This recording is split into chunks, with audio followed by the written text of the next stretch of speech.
अंधेरी रात में ये क्या करते थे, इमाम हुसैन के खेमों की हिफाजत करते थे। एक रात थी, मौला के किसी साहबी को साया नजर आया। इसने सोचा शायद लश्कर यजीद में से किसी ने अटैक न किया हो। कहता है मैंने साये का पीछा किया, आगे बढ़ा तो कोई और नहीं, मेरा आका मेरा मौला इमाम हुसैन थे। आगे बढ़ा तो मौला की आवाज है, मेरा पीछा कर रहे हो? नहीं, मौला आपकी हिफाजत में आया हूं। कहते इमाम ने इशारा किया आगे आओ। आगे बढ़ा। अब अब्दुल्ला ने मेरे हाथ को थामा, जिस तरह एक दोस्त दूसरे दोस्त के हाथ को थामता है, और इसी तरह चहलकदमी करने लगे। उस रात में चांद चमक रहा था और अपनी पूरी रोशनी सरजमीन करबला पे डाली हुई थी।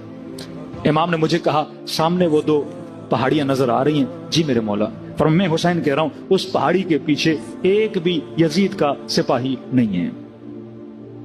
मैं अभी भी बेअत उठा रहा हूं। ये वाकया है चिराग वराग बुझाने के बाद। तू जवान है, तेरे बच्चे हैं, अब भी जाना चाहते हो तो चले जाओ, पहाड़ी के पीछे कोई सिपाही नहीं, और मैं किसी को नहीं बताऊंगा। अब मौला आजमा भी रहे बार बार ना, तो इसकी आंखों में आंसू आ गए। मौला कैसी बातें कर रहे हैं, मैं और आपको छोड़ के चला जाऊं? कहता फिर इसी तरह बातें करते करते मौला वापस आए। इमाम ने कहा मुझे अपनी बहन के खेमे में जाना है, आप जरा आगे चले जाइए। मैंने कहा जी मौला। मैं चला गया हबीब के खेमे की तरफ। मौला जैसे खेमे में गए तो मुझे सैयदा ज़ैनब की एक आवाज सुनाई दी। कहा जैसे भाई से मिली, पहला जुमला ये कहा कि मौला हुसैन क्या आपको अपने असहाब पे भरोसा है? ऐसा तो नहीं कल ये आपको छोड़ के चले जाएं। इमाम ने फरमाया बहन ज़ैनब घबराने की जरूरत नहीं, अल्लाह ने जैसे असहाब मुझे दिए किसी को नहीं दिए। इसने ये बात सुन ली, सीधा गया हबीब के खेमे में। हबीब ने देखा चेहरा मुरझाया हुआ, आंखों में आंसू भरे हुए। कहा क्यों रो रहे हो, क्या हुआ? कहा हबीब ज़हरा की बेटी को अभी भी हम पे भरोसा नहीं है। कहा क्या कह रहे हो? कहा भाई को कह रही थी कि हुसैन कहीं कल तुझे छोड़ के तो नहीं चले जाएंगे। जनाब हबीब ने आवाज दी ज़ुहैर, जॉन, बुरैर, सारे जमा हो जाओ। हज़रत अब्बास ने कहा हबीब ने मज़ाहिर क्या? कहा मौला ये बनु हाशिम का मामला नहीं, हम असहाब का मामला है। आपसे इतनी इजाजत है, हम सैयदा ज़ैनब के खेमे के सामने जाके कुछ तजदीद अहद करना चाहते हैं ताकि इस बीबी के दिल को इत्मीनान मिले। परेशान है। अब्बास ने कहा ऐसी कोई कमौला, बस हमें इजाजत दें। कहते सारे असहाब हुसैन खेमे सैयदा ज़ैनब के सामने आ गए, घुटनों पे बैठे और कहा कि ज़हरा की बेटी,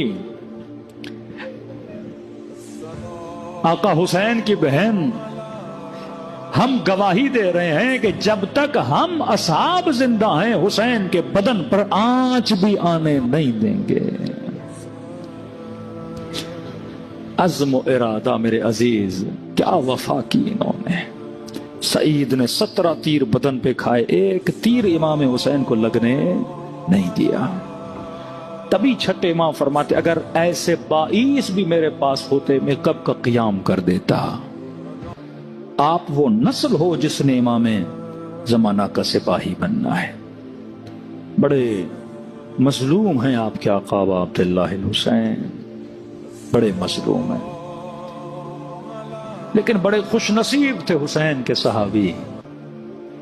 हबीब तू चला गया, तूने हुसैन की गुर्बत को देखा नहीं।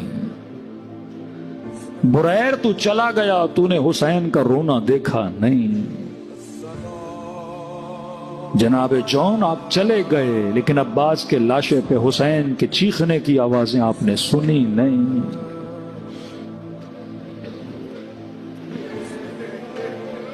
हर कोई तकलीफ में था ना, लेकिन चला गया। अकबर चले गए, अब्बास चले गए, हबीब चले गए। क्या गुजरी इमाम हुसैन पे जब तको तन्हा रह गए। कहते शब आशूर हर खेमे में जाते थे, कभी बीबियों के खेमों में, कभी भतीजों से मिलने, कभी भांजों से मिलने, कभी असहाब के खेमे में। लेकिन जब जोहरे आशूर आई तो कहते हर खेमे में जाते थे, खेमा खाली। عباس کے خیمے میں جائیں خالی، اکبر کا خیمہ خالی، حبیب کا خیمہ خالی، زہیر کا خیمہ خالی، تکو تنہا امام حسین اکیلے رہ گئے۔ تبھی کہا کہ شیعو اگر میری غربت پہ رونا ہو تو عاشورہ کے دن کو یاد کر کے رویا کر،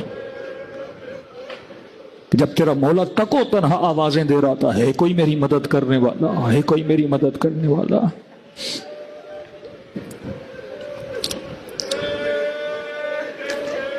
تبھی چوتھے ماہ فرماتے کثرت سے میرے بابا کو سلام کر۔ کہ مولا اتنی تاکید کیوں ہے؟ کہ کیونکہ عاشورہ کے دن میرا بابا ترس گیا تھا، کوئی آئے میرے بابا کو سلام کرے۔ جب تو سلام کرتا ہے میرے بابا کے کلیجے کو ٹھنڈک ملتی ہے۔